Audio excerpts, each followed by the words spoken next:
What's up, 10 Skill Squad? A while ago, I made a short, let's call it a short film about this, and it was all about this, my WPL D12.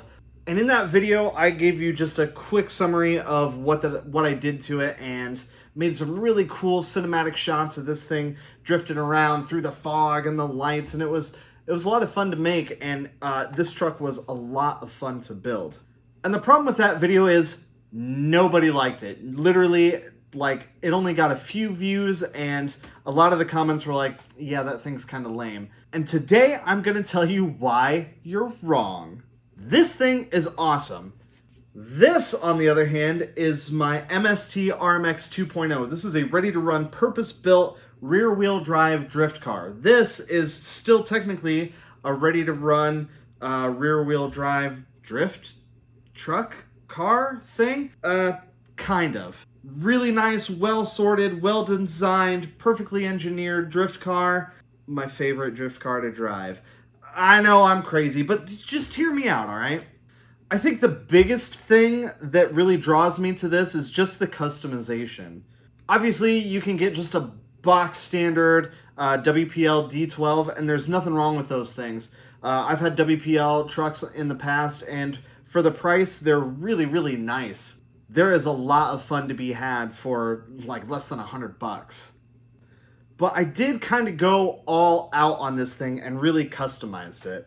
Obviously, in the video, I showed you that I gave it a custom paint job. I went with this like JDM purple because, well, I'm colorblind, first of all. And this is just the color that it ended up. I thought this would be cool, especially with the gold wheels. I also changed the wheels. WPL makes drift wheels for this truck or some of their platforms. So I got the drifty Hot Boy wheels on it, painted them gold because I love gold!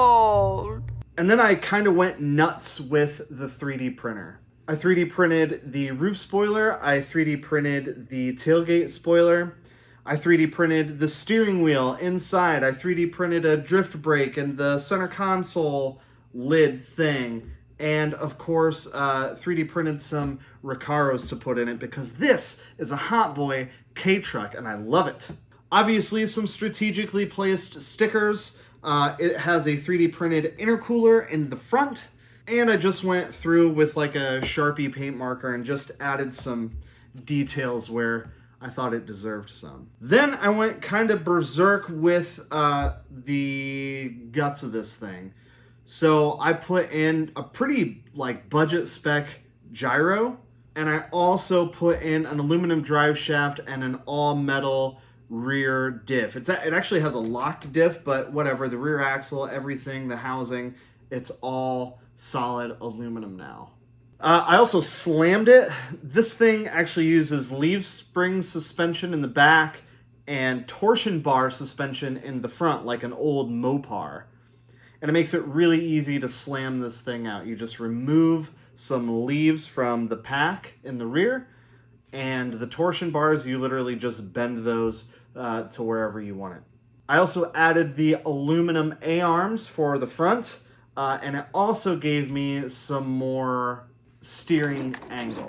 The steering angle on this thing isn't the best, but it's actually a heck of a lot better than it was in its stock formation, and the whole suspension, running gear, all that stuff is pretty stout, pretty bulletproof now. This thing, on the other hand, there's absolutely nothing wrong with. I cannot fault the MST in any way, shape, or form. I mean, this chassis is purpose-built for drifting. The suspension is all purpose-built for drifting. It has all independent suspension, of course. The gyro is actually pretty sophisticated in this thing. Really, really smooth transitions. The gyro is mounted right in the center of the chassis, right where the car is rotating. It's absolutely perfect. Of course, it's brushless. I can be really, really precise with this thing. The learning curve on sliding this thing sideways is pretty steep, but you know, after maybe just a few weeks of driving the wheels off of it, I really, really started to get the hang of it. Tuning on this thing is super easy. Everything's adjustable. The only real aftermarket thing that I did was just put some magnetic body posts on it, and of course I'm using my Spectrum DX5 rugged transmitter to control it. And this thing, you know, it's meant for I think they intended this to be like a crawler off-road transmitter, but for drifting, especially drifting while trying to film, this thing actually works really, really well. The WPL, on the other hand, this transmitter comes with screws for the batteries so you don't, eat the batteries. It's nothing special here. We just have steering trim, throttle rate, and steering rate, which, you put those to the maximum and you never touch it again. Yeah, this thing feels pretty cheap, but it only uses 2 AA's, so there's that. Drifting this thing, yeah, you can do it. There's no weight over the rear, so you can really get the back end to swing with not much steering input at all. And even that budget spec gyro is enough to grab it and counter steer for you.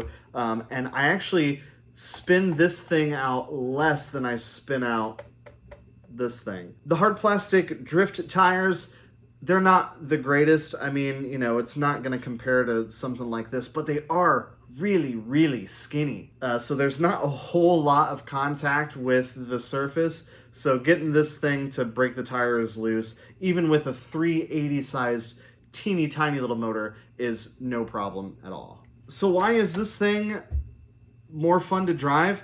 Just because it's hilarious. It has a solid, this is not a Lexan body. It is a solid body. And just seeing the weight transfer on this thing is just so freaking cool. Going over bumps and seeing the super loose slammed leaf spring suspension in the back just kind of, soak up the bumps. It's just hilarious. I think this looks a lot more realistic sliding around than something like this. And if you like this kind of thing, check out 10scalegarage.com and the shirt that I made of this thing. I'm huge in Japan. Get it? Kei Truck? Huge in Japan? And I put a lot of work into it, really customizing it, making the interior super duper detailed with the seats and the steering wheel and all the good stuff. And come on, Kei Trucks are just awesome, especially with this just absolutely ridiculous body kit on it. When I pull this thing out and go drifting with it, it is a bit of an occasion. I have to prep the surface. I have to make sure that the floor here is clean and sweep it all, make sure that there's no dust or anything, because this thing is a dust magnet and you don't want to get dust into the pretty intricate, sophisticated electronics. This thing, I pull it off the shelf, I, see if the battery has any juice in it, and if it does, I put it on the ground and I go sliding with it. So while this is not a precise slideways weapon, the fact that it can do it at all is actually pretty impressive to me. I think these things, you can get these things for like $60. I'll put a link down in the description below if you want to pick one up for yourself. And it was so much fun taking it from just the box standard WPL D12 Kei Truck and turning it into this thing, which just looks like a JDM, something that shouldn't be out there drifting, but yet it's doing it. I just love that. This, you're not surprised when you see it go sideways. This thing, it's just hilarious. So was it a good drifter? No, it's not. But if you want to get into rear-wheel drive drifting, this will absolutely teach you how the two-wheel drive chassis perform, how they control, the difference between a rear-wheel drive drift platform and an all-wheel drive drift platform. I think I might have like $200 in this thing, whereas this is actually a pretty inexpensive rear-wheel drive drift car, and I've got like $500 in this thing. So what is next for the Kei Truck? Well, I'd actually really like to make this thing like a really, really solid performer. I think in order to do that, I'm gonna have to pull out the stock electronics. This doesn't have like a normal ESC. This is all just printed circuit board. I mean, this is borderline toy grade. Let me know what you would like to see down in the comment section below. And of course, if this is your first time checking out the channel, welcome.